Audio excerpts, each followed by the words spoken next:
Dando continuidade, eu chamo o professor Dr. Gabriel Lima para falar sobre os novos ensaios clínicos e terapêuticos para a esclerose lateral amiotrófica.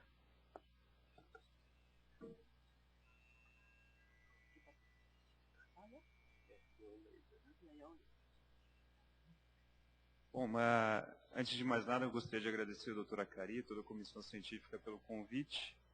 Fazer só uma pequena correção para todos nós. Muitos de nós somos do meio acadêmico, eu não sou professor, não tenho título, tá? Eu sou só doutor. Sou médico neurologista da Santa Casa de São Paulo, alguns de vocês já conheço de algum tempo, o Frederico aí não me deixa enganar. E eu sou também gerente de relações médico-científicas da Biogen-Dec, isso é meu conflito de interesse já declarado, tá? Então eu gostaria de deixar claro que todas as informações que eu apresentar aqui hoje são informações embasadas em literatura científica e as referências vão estar nos slides, ok? Para mim o papel era justamente falar sobre as atualizações, os novos ensaios clínicos, mas o enfoque dessa aula vai ser, obviamente, naquilo que a gente tem de mais palpável hoje em dia, que é uma molécula chamada 10-pramipexole, tá? Eu não vou ficar voltando na patogênese da ela, que já foi extensamente coberta nos últimos 2 dias, mas eu gostaria de pelo menos voltar a resumir, isso é importante para compreender depois a molécula, que o problema da esclerose lateral amiotrófica é um problema diverso, é um problema complexo, mas de certa forma a gente pode resumir o problema a esses 2 grandes clusters aqui. Primeiro, acima de tudo, um problema do neurônio motor, mas também, como já foi extensamente exposto, é um problema no microambiente celular onde esse neurônio se desenvolve. Tá? Como um epifenômeno comum de várias doenças neurodegenerativas, você observa que desde estágios mais precoces, não só nos neurônios, mas também nas células musculares, você observa que existe uma disfunção na bioenergética celular, e isso é principalmente caracterizado aqui pela disfunção mitocondrial. Então, a mitocôndria é extremamente importante, como nós vamos ver, tá? Ela mantém a sobrevivência da célula, ela é responsável por participar na homeostase de cálcio, ela produz uma série de fatores, a sua disfunção pode gerar produção de radicais livres e outros tantos fatores que vão regular até mesmo a morte celular.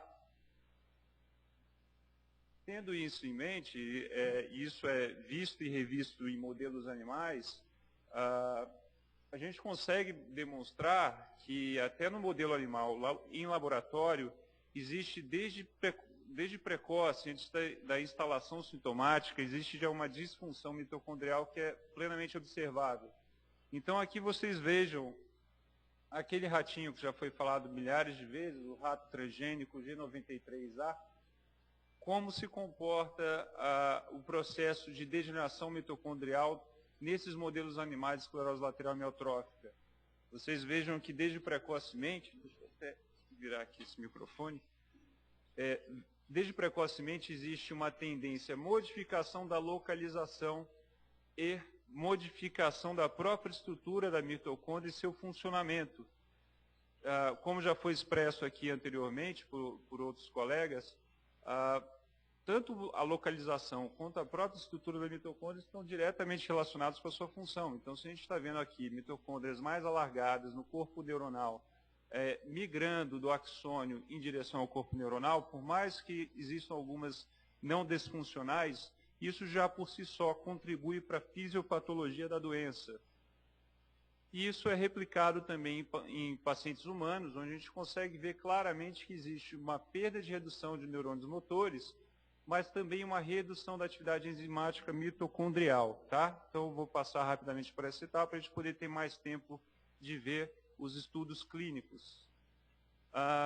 Lembrando mais uma vez, não existe nenhuma medicação em nenhum momento que vá modificar a necessidade de um atendimento multidisciplinar.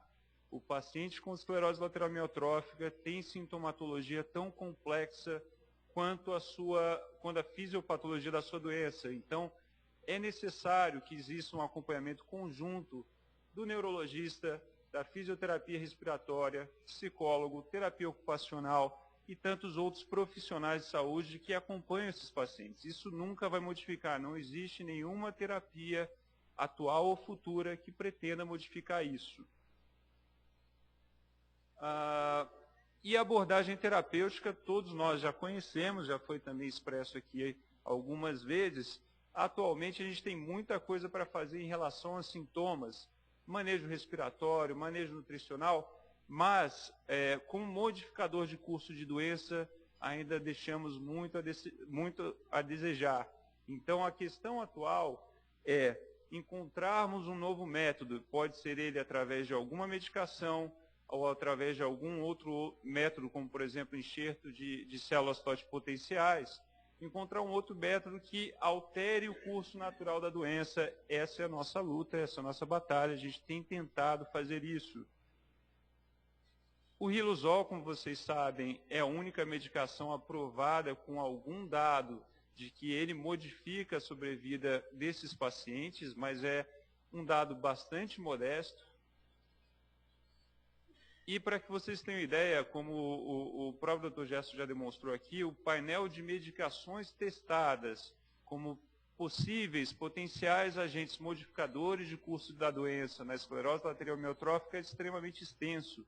Eu não vou passar um por um aqui em que pé eles estão, mas percebam que existem alguns que estão destacados. São medicações que ainda estão em curso, estão em pesquisa. Já adianto até que eu fiz uma revisão mais recente, o lítio acabou de publicar seus dados de fase 2B e, infelizmente, ele não demonstrou nenhum dado de eficácia que possibilitasse um estudo fase 3. Então, no momento, a única medicação que nós temos em estudo fase 3 e que pode chegar a ser uma realidade clínica para os pacientes com esclerose lateral amiotrófica é o despramipexol, e é a molécula que a gente vai conhecer um pouco mais daqui para frente. O que é o dexpramipexol? Muitos de vocês, principalmente os colegas médicos neurologistas, já têm bom conhecimento de uma molécula chamada pramipexol. Essa molécula é um agonista dopaminérgico que é utilizada há muitos e muitos anos no tratamento da doença de Parkinson.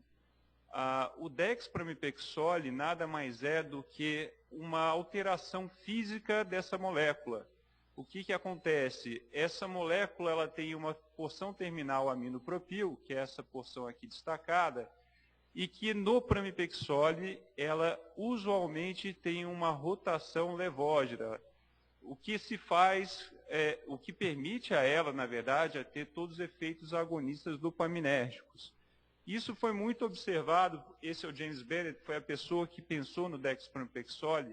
Ele viu já in vitro uma série de células que deixavam de ter sua degeneração prolongada por causa do pramipexol. Só que existia uma grande inconveniência, você tem uma medicação com potencial neuroprotetor, mas cujo efeito primário farmacológico dela é estimular a produção de resposta dopaminérgica. Então, como fazer isso de um jeito em que você não tenha essa resposta dopaminérgica, mas consiga ter os efeitos benéficos neuroprotetores?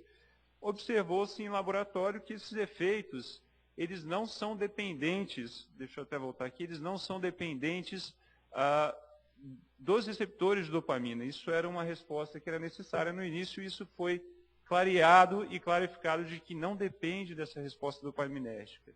Depende, na realidade, de outras séries de fatores que nós vamos ver mais para frente, mas o fato é que, uma vez que você sabe que o efeito dopaminérgico não é o efeito desejado para se obter neuroproteção, uma solução elegante foi modificar a rotação dessa cadeia terminal aminopropil de forma que ela rodasse em sentido contrário e que a gente pudesse ter, então, a retirada dos efeitos dopaminérgicos, né?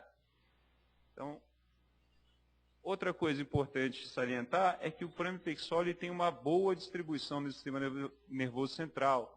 Aqui vocês conseguem ver pelo tempo de incubação e a eternização do pramipexol em células do sistema nervoso central de ratos. Olhem aqui as trófitas e células granulares cerebelares. Existe um pico de concentração, de internalização dessa molécula nesse modelo animal. E isso ocorre também na mitocôndria, que é o alvo proposto, que é o mecanismo proposto de proteção celular, né, no uso do desprompexole. Essa ligação, esse acúmulo de prompexole na mitocôndria não é ligado a proteínas, isso a gente pode ver. Nós temos aqui mitocôndrias sonicadas, lisadas por detergente. Quando existe uma quebra da própria membrana da mitocôndria, você já não consegue obter esse efeito. Isso denota que, ok, isso é uma estratégia muito boa, mas ela vai ser tanto mais eficaz quanto antes a gente conseguir administrá-la. Tá?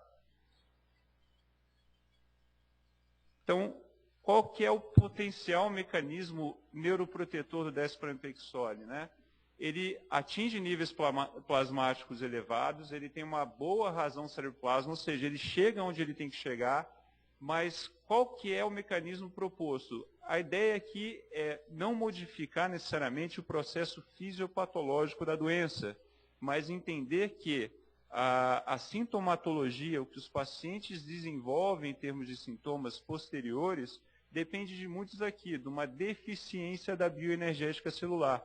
Então, se nós conseguirmos dar uma medicação que otimize essa bioenergética, nós potencialmente conseguiremos, talvez, aumentar a sobrevida dos pacientes e dar maior qualidade de vida a eles, uma manifestação dos sintomas mais tardia, né? E essa é a ideia por trás do desprompexole. Então, o desprompexole, já volto nesse slide, mas o desprompexole, ele vai agir justamente nesse receptor transmembrânico que fica localizado na mitocôndria. Esse daqui é o ATP sintase, é basicamente uma das proteínas mais importantes para a manutenção da vida. Aqui é a verdadeira casa de força da célula, aqui onde se produz energia. Então, o desprompexole, ele se liga na porção F1 dessa unidade e ele promove um bom funcionamento dessa enzima que potencialmente está desfuncional na esclerose lateral amiotrófica. E como é que ele faz isso? Provavelmente por alterar a passagem de prótons H+, né? E conseguir fazer com que se otimize o poder de próton motivo dessa proteína. Tem que se entender que essa proteína é basicamente uma casa de força, ela gira, né? Ela tem um movimento mecânico que é o que vai gerar energia para a célula. Importante também salientar, isso daqui eu vou voltar inúmeras vezes para falar para vocês, é que ela consegue fazer isso, o desprompexole consegue fazer isso sem ter efeitos dopaminérgicos. Então aqui nós vemos estimulação do receptor D2, que é um receptor de dopamina, pelo DEX chega a ser 300 vezes menos do que aquele observado no pramipexole. Então, em modelo animal, nós já vimos algum impacto. Então, utilizando ratos transgênicos do modelo G93A, só de 1, nós vimos que o desprompexole conseguiu, de fato, aumentar a sobrevida desses ratos em até 8 dias, quando comparados ao controle. Vejam aqui que o pramipexole, que é uma medicação que tem uma molécula praticamente idêntica, só com aquela alteração física que eu lhes mencionei antes, ele parece acelerar por um momento essa morte neuronal. E por que isso acontece? Potencialmente porque o efeito dopaminérgico leva a citotoxicidade. E levando a citotoxicidade, você piora essa técnica de neuroproteção. Então, isso é importante salientar, porque tem se visto, algumas colegas, talvez não do Brasil, mas tem se visto algumas prescrições de formulações líquidas do desprompexole, sendo que o desprompexole ainda nem foi aprovado para o uso clínico. Essas formulações líquidas me preocupam porque quando eu falo aqui para vocês desprompexole, eu estou falando de uma molécula com 99,95% de pureza. Isso é garantido por métodos laboratoriais, métodos industriais, é vistoriado por agências regulatórias, ou seja, existe uma série de capacidades que você tem que preencher para ter esse tipo de alegação. Quando se faz manipulação de uma molécula dessas, você talvez não consiga atingir o mesmo nível de pureza e você tenha talvez aqui um grande efeito dopaminérgico nesses pacientes, né? Bom, em que pé nós estamos com os estudos do dexpramipexole? O estudo fase 2 foi um estudo feito em 2008 nos Estados Unidos, incluindo 20 centros entre abril e outubro. É um estudo que, para os objetivos primários dele, já foi finalizado, mas ele continua ativo no acompanhamento de longo prazo dos pacientes. Foi um estudo que enrolou 102 pacientes diagnosticados com possível ou definitiva ELA pelos critérios diagnósticos de El-Escorial. São pacientes com, isso é importante observar, com início precoce de doença, menos 24 meses de sintomas, tá? Porque, como nós vimos nas apresentações de ontem, o impacto, se essa molécula tiver impacto, o impacto vai ser maior no início da doença, onde você consegue observar um declínio mais rápido, então um efeito potencialmente bom também vai ser observado mais rápido, né? E o uso concomitante de riluzol foi permitido. Isso é um potencial confundidor, mas deixa de ser se você souber randomizar bem o seu grupo de pacientes. Então, como é que foi feito esse estudo? Você tinha um braço placebo, um braço de 25 mg 2 vezes ao dia, um braço 75 2 vezes ao dia, um braço de 150 mg 2 vezes ao dia, e eles tomaram essas medicações, ou placebo, durante 12 semanas. Ao término de 12 semanas, eles passavam um período de washout de praticamente 30 dias, e após isso, todos os pacientes, independente de qual braço eles estavam antes, eles eram randomizados um para um, ou no braço de 25 mg 2 vezes ao dia, ou no braço 150 mg 2 vezes ao dia.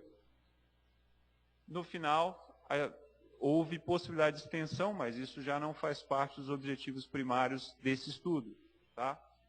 Então, qual que é o objetivo primário desse primeiro estudo fase 2? Acima de tudo, gente, avaliar segurança e tolerabilidade. Existe muito medo de que, quando você desenvolve essas tecnologias para modificar a bioenergia celular, você possa piorar a doença. Então, nós temos muita preocupação com a questão de segurança e tolerabilidade. Isso é o objetivo primário do estudo.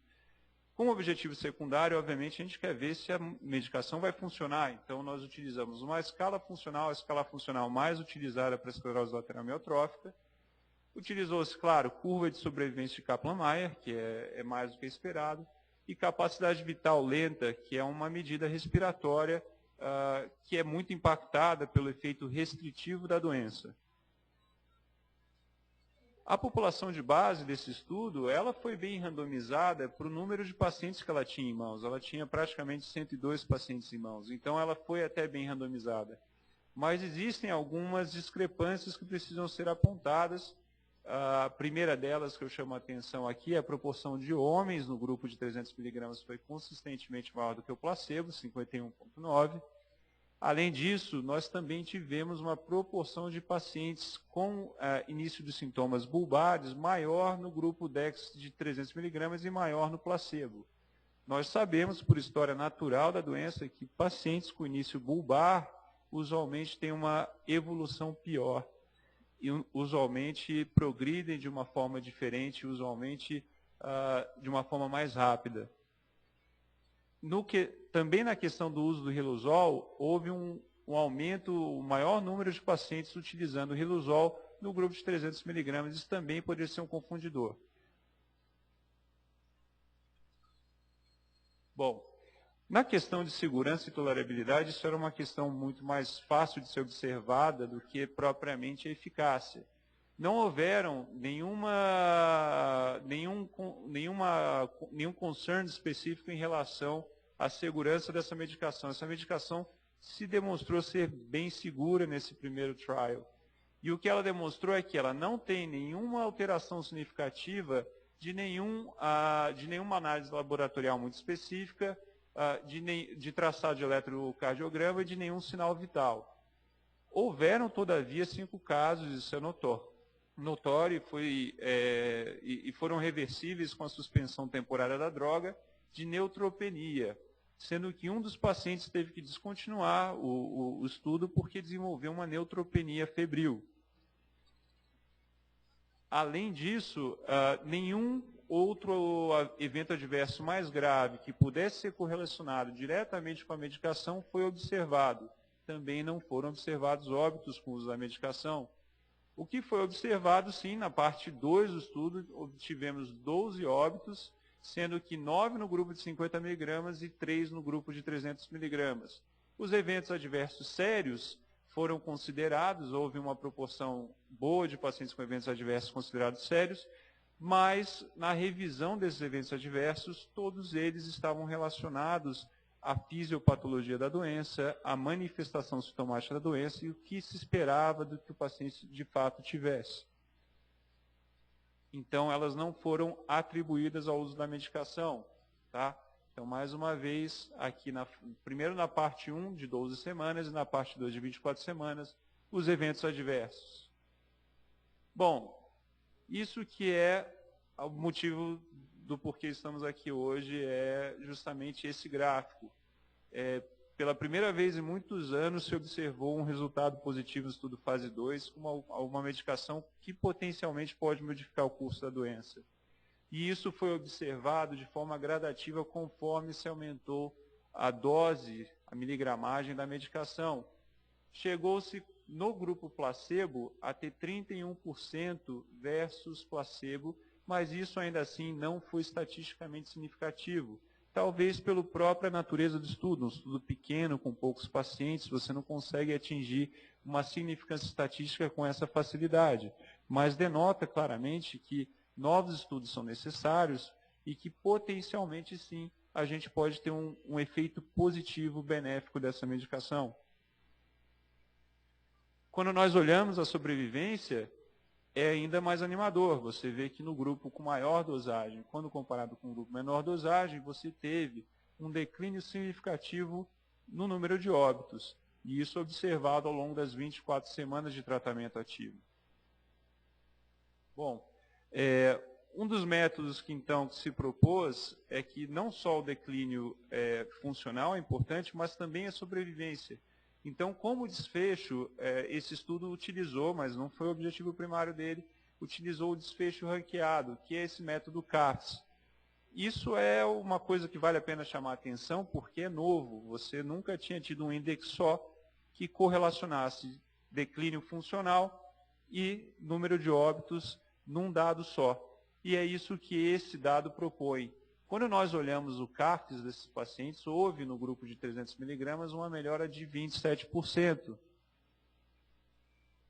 Então, assim, como o racional, vou passar direto porque eu acabei já falando do racional. O racional é justamente esse, é você ter um único dado que você possa plotar e comparar, você ter os dados não só de declínio funcional, como também de sobrevida. Bom, quais são os achados-chave, então, desses estudos, do estudo fase 2? O estudo fase 2 mostrou, como eu disse, uma redução de 31% versus placebo no grupo 300 mg quando comparado ao grupo placebo. Isso não foi estatisticamente significativo, mas chamou muito a atenção e levantou a possibilidade de que isso possa ser uma terapia futura benéfica para os pacientes. Quando nós comparamos 300 com 50 mg, nós vemos que sim, algumas questões foram significativas, como por exemplo a razão de risco para óbito, que foi consistentemente menor no grupo de maior dosagem. Então, esse estudo está completo. Os pacientes que quiseram continuar numa extensão não cega estão ativos, ele continua, isso vai ser publicado futuramente. Mas o mais importante é que isso deu margem suficiente para se investir no estudo fase 3. E esse estudo fase 3 é que está ongoing agora, ele está acontecendo, ele está ativo. É um grupo multinacional, é um estudo com nível 1A, que fornecerá provavelmente nível 1A de evidência, se não tiver nenhum grande viés na sua execução. Então, ele é um estudo multinacional, randomizado, duplo cego, placebo controlado e com grupo paralelo, onde se conseguiu um maior número de pacientes com ela num único estudo clínico. Foram 943 pacientes arrolados no único estudo. E reparem, os critérios de inclusão e exclusão foram virtualmente idênticos a esse estudo fase 2 que eu acabei de mostrar. O intuito disso é óbvio, é para corroborar ou afastar de vez essa tendência de que essa medicação possa ter impacto na sobrevida dos pacientes. Então, nós tivemos Esse estudo foi extremamente rigoroso do ponto de vista de execução. O screening tinha que ser obrigatoriamente feito num prazo de 28 dias.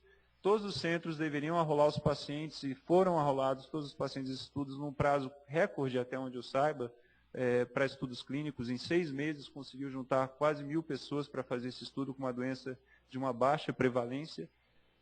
E isso tudo se deve também por causa da equipe que executou a elaboração do estudo. Eles foram muito rigorosos em excluir centros que não fossem,